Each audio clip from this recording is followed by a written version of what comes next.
Halo teman-teman semua, pada kesempatan kali ini kita akan sama-sama belajar mengenai tata cara pengisian SPT PPh orang pribadi formulir 1770 dengan norma penghitungan penghasilan neto atau NPPN dan status pisah harta atau PH. Nah, untuk memudahkan kita dalam memahami tata cara pengisiannya, kita langsung aja masuk ke contoh soalnya.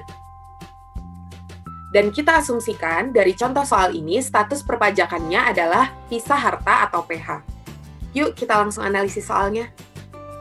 Sekarang kita akan menganalisis penghasilan setahun yang diterima saudara Haidar. Berikut analisisnya.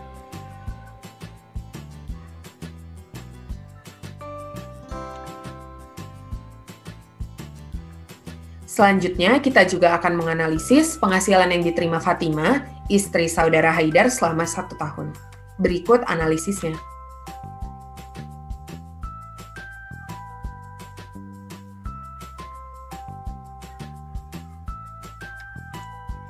Selain itu, pada keterangan lain juga terdapat PPh pasal 22 impor yang telah dipungut sebesar Rp4.200.000. PPh pasal 22 impor ini dapat kita jadikan kredit pajak dalam penghitungan PPh kurang atau lebih bayar tahun pajak bersangkutan. Kemudian wajib pajak menyerahkan zakat kepada Bazis sebesar Rp24.750.000. Kita asumsikan zakat ini diserahkan oleh saudara Haidar.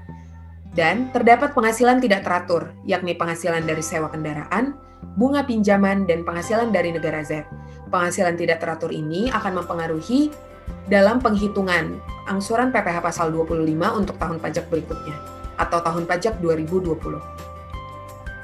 Selain itu, terdapat PPh pasal 25 yang dibayarkan selama tahun 2019 sebesar Rp44.900.000 dan sebagian PPh pasal 25 ditagih melalui STP PPh pasal 25 dengan pokok pajak Rp6.500.000. Nah, kedua poin ini dapat kita jadikan kredit pajak juga untuk penghitungan PPh kurang atau lebih bayar tahun pajak bersangkutan. Dari analisis yang telah kita lakukan, kita dapatkan penghasilan yang sehubungan dengan pekerjaan, terdiri dari 2 penghasilan, yaitu pegawai di PT Kejayaan dan manajer di Rumah Sakit Waras. Setelah itu ada penghasilan sehubungan dengan pekerjaan bebas, yakni dari pekerjaan sebagai konsultan, praktik di rumah sakit sehat, dan praktik di rumah. Kemudian untuk penghasilan lainnya terdiri dari penghasilan neto dalam negeri lainnya, yakni dari bunga pinjaman, CV Aneka, dan sewa kendaraan PT Grademia. Dan juga terdapat penghasilan neto luar negeri, yakni dari dividen ABC Ltd negara Y dan dividen XYZ Ltd negara Z. Kemudian untuk penghasilan yang dikenakan PPh final atau PPh yang bersifat final, ada kegiatan usaha jasa bengkel, bunga deposito Bank BRI, dan bunga deposito Bank Mandiri. Dan yang terakhir untuk penghasilan yang merupakan bukan objek pajak atau BOP, terdiri dari 1 penghasilan yaitu asuransi pendidikan. Sekarang, kita akan mulai mengisi formulir 1770 dari saudara Haidar.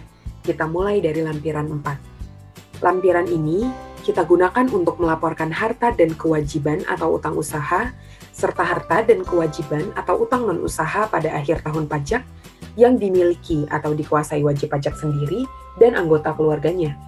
Dalam hal istri melakukan perjanjian pemisahan harta dan penghasilan atau PH, harta dan kewajiban atau utang usaha, serta harta dan kewajiban atau utang non-usaha pada akhir tahun pajak yang dimiliki atau dikuasai istri, dilaporkan secara terpisah dalam SPT tahunan PPh orang pribadi istri sebagai wajib pajak orang pribadi tersendiri.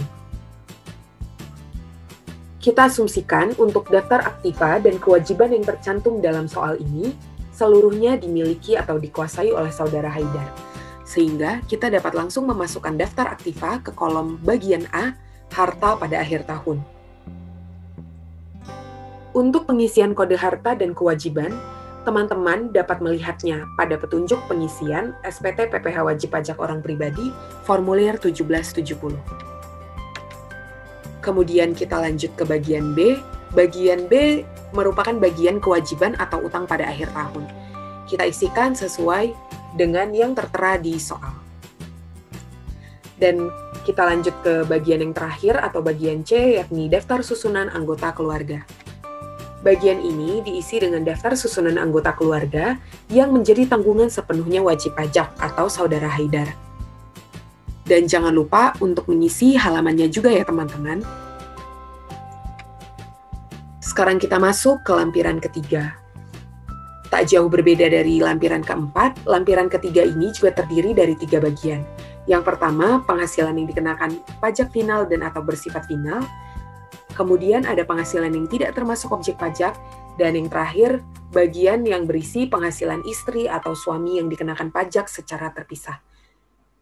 Dalam hal istri melakukan perjanjian pemisahan harta dan penghasilan atau PH, maka penghasilan yang diterima atau diperoleh istri yang telah dikenai pajak penghasilan final dan atau bersifat final, atau penghasilan yang diterima atau diperoleh istri yang tidak termasuk objek pajak, dilaporkan secara terpisah dalam SPT tahunan PPh orang pribadi istri sebagai wajib pajak orang pribadi tersendiri. Jadi, kita hanya akan memasukkan atau mencantumkan penghasilan yang diterima oleh saudara Haidar saja, yakni ada kegiatan usaha jasa bengkel, serta bunga deposito Bank BRI. Untuk bunga deposito Bank BRI dikenakan pajak dengan tarif 20%, sehingga PPh yang terutang sebesar 20 juta, dan untuk penghasilan lain yang dikenakan pajak final dan atau bersifat final, kita isikan dengan penghasilan dari kegiatan usaha jasa bengkel yang dikenai pajak dengan tarif 0,5%, sehingga PPh yang terutang sebesar Rp21.500.000. Kemudian kita jumlah PPh yang terutangnya. Kita lanjut ke bagian B, bagian penghasilan yang tidak termasuk objek pajak. Bagian ini dikosongkan karena saudara Haidar tidak menerima penghasilan yang tidak termasuk objek pajak. Dan untuk bagian yang terakhir atau bagian C, penghasilan istri atau suami yang dikenakan pajak secara terpisah. Kita masukkan sebesar Rp727.625.000. Angka ini merupakan seluruh penghasilan istri atau Fatimah yang terpisah dari suami atau saudara Haidar. Atau dengan kata lain, penghasilan ini merupakan jumlah dari seluruh penghasilan yang diterima Fatimah yang tidak dikenakan PPh final atau PPh yang bersifat final dan bukan BOP. Selanjutnya, kita akan mengisi lampiran 2 dari SPT PPh Wajib Pajak Orang Pribadi Formulir 1770. Lampiran ini berisi daftar pemotongan atau pemungutan PPh oleh pihak lain, PPh yang dibayar atau dipotong di luar negeri, dan PPh ditanggung pemerintah. Atau dengan kata lain, lampiran ini berisi kredit pajak dari wajib pajak yang bersangkutan. Sama halnya dengan lampiran-lampiran yang telah kita bahas sebelumnya, kita hanya akan mencantumkan kredit pajak dari saudara Haidar saja. Yang pertama ada kredit pajak PPh pasal 21 dari penghasilan sehubungan dengan pekerjaan, yakni sebagai pegawai di PT Kejayaan sebesar Rp22.525.000. Kemudian ada kredit pajak PPh pasal 23 dari penghasilan neto dalam negeri lainnya, yakni bunga pinjaman CV Aneka sebesar Rp1.275.000. Kemudian ada kredit pajak PPh pasal 21 dari penghasilan sehubungan dengan pekerjaan bebas, yakni sebagai konsultan di PT FIP sebesar Rp4.144.000. Dan yang terakhir ada kredit pajak PPh pasal 24 dari penghasilan neto luar negeri, yakni dividen dari ABC Ltd Negara Y sebesar Rp6 juta. Kemudian kita isikan jumlah dari seluruh kredit pajaknya dan jangan lupa untuk mengisi bagian halamannya. Kemudian kita masuk ke lampiran 1. Lampiran ini terdiri dari 3 bagian, yakni penghasilan neto dalam negeri dari usaha dan atau pekerjaan bebas, penghasilan neto dalam negeri sehubungan dengan pekerjaan, dan penghasilan neto dalam negeri lainnya. Pertama, penghasilan neto dalam negeri dari usaha dan atau pekerjaan bebas. Kita masukkan dari penghasilan yang diperoleh oleh Haidar, yakni sebagai konsultan, dengan peredaran usaha sebesar Rp121.920.000 dengan norma sebesar 50%, sehingga kita dapatkan penghasilan neto sebesar Rp60.960.000. Kemudian kita lanjut ke penghasilan neto dalam negeri sehubungan dengan pekerjaan atau bagian C. Kita isikan dari penghasilan neto sehubungan pekerjaan yang didapatkan oleh Haidar, yakni sebagai pegawai di PT Kejayaan, dengan penghasilan bruto sebesar Rp257 juta, dengan pengurangan penghasilan bruto atau biaya sebesar Rp6 juta, dan penghasilan neto yang kita dapatkan sebesar Rp251 juta. Dan kemudian yang terakhir, penghasilan neto dalam negeri lainnya. kita isikan dengan penghasilan neto dalam negeri lainnya yang didapatkan oleh saudara Haidar, yakni bunga pinjaman CV Aneka sebesar Rp8.500.000. Selanjutnya, kita akan mengisi lembar penghitungan pajak penghasilan terutang bagi wajib pajak yang kawin dengan status perpajakan PH atau MT. Kita dapat mengisikan penghasilan neto dari saudara Haidar dan Fatima dengan data yang tersedia.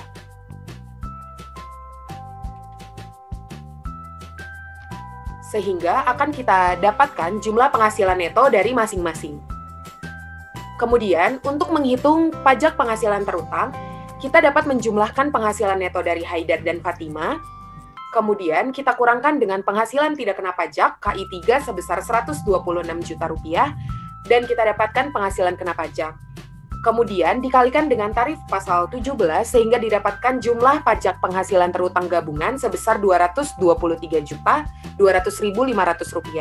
Kemudian, untuk menghitung PPh terutang yang ditanggung masing-masing, kita dapat menghitungnya dengan perbandingan.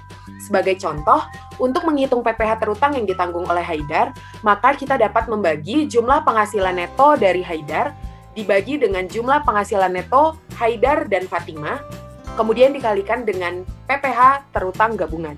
Sehingga didapatkan PPh terutang yang ditanggung oleh Haidar sebesar Rp69.717.582. Begitu juga untuk mencari PPh terutang yang ditanggung oleh Fatima.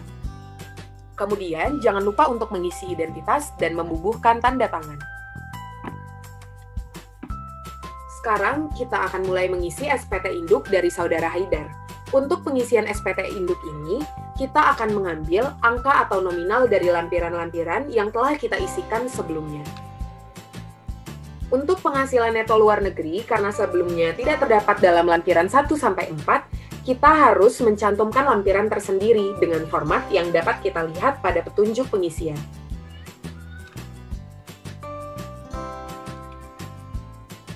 Kemudian, bagi wajib pajak dengan status PH atau MT, maka untuk PTKP dan PKP atau penghasilan kena pajaknya, kita isi dengan tanda strip.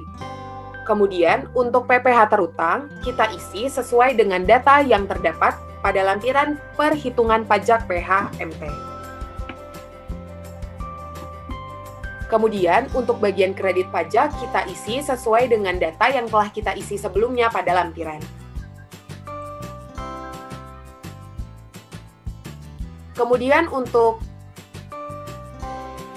angsuran PPh pasal 25 tahun pajak berikutnya, kita dapat menggunakan salah satu cara dari ketiga cara yang ada di SPT ini. Dalam contoh soal ini, kami menggunakan perhitungan dalam lampiran tersendiri. Untuk perhitungan ini tidak jauh berbeda dengan cara menghitung angsuran PPh pasal 25 untuk tahun pajak berikutnya dengan status normal atau KK. Yang berbeda hanya ketika di akhir, PPh terutang yang menjadi dasar perhitungan harus dicari untuk Haidar sendiri dengan cara perbandingan seperti pada pengisian lembar perhitungan PHMT. Sehingga untuk angsuran PPh pasal 25 tahun pajak 2020 kita dapatkan Rp3.132.272. Kemudian, jika kita menggunakan perhitungan dalam lampiran tersendiri, jangan lupa untuk mencantumkan lampirannya ketika melaporkan SPT tahunan PPh wajib pajak orang pribadi 1770. Kemudian untuk lampiran, karena status PHMT, maka wajib untuk melampirkan perhitungan PPh terutang bagi wajib pajak dengan status perpajakan PH atau MT. Sekian pemaparan dari kelompok kami. Terima kasih.